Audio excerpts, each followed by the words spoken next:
Honorable sisters, brothers, and friends, from a rough draft, what is occurring by the USA powerful secret shadow government is a repeat or attempting repeat of the Zionist operatives and their operations. The day before 9/11, I was practically forced into smashing into cars blocking the highway speed 65 miles per hour plus. I barely went around the blockade. And they kind of then laughed and spoke in their language, which is, I think, Yiddish and English. The next day, I see at least one video. They have ready a van and they're filming this plane smashing into, what was it, the World Trade Center? They're jumping up and down in glee, celebrating. The Zionists, expansionists by hook or crook, now have their Pearl Harbor, thus the Palestinians, the Arabs, especially the Palestinians. You understand? Now, I had specifically stated, let us examine this MH17 plane smash up. Step one, at one step at a time. Who ordered the plane to fly a different route that went over Ukraine governments?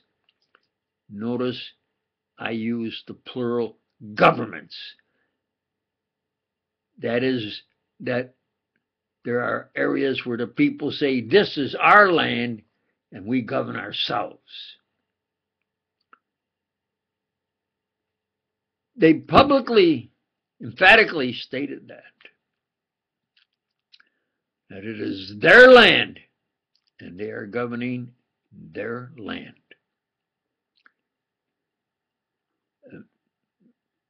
Step two, you think about it. Israel that occupies land that is not theirs, say it is, and they will shoot encroachers. Need I remind you that they purposely sank a U.S. monitoring ship so that they couldn't be monitored because they wanted to expand more than what even the U.S. and the UN didn't want them to expand. True fact.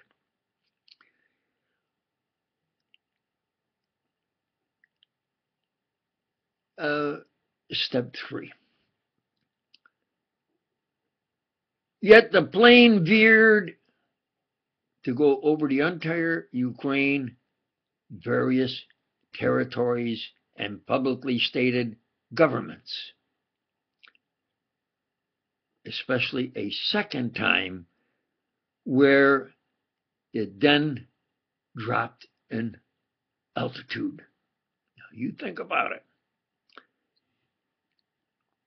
My question was, I'm at step three. Who and why ordered the plane to fly into this war zone, lowering its elevation?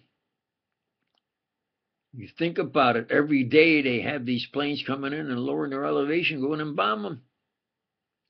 Isn't that a true fact? The answer appears to be Kiev by U.S. and European paid provocateurs. 4. I expected when political hooplas, high level, highest level, you know.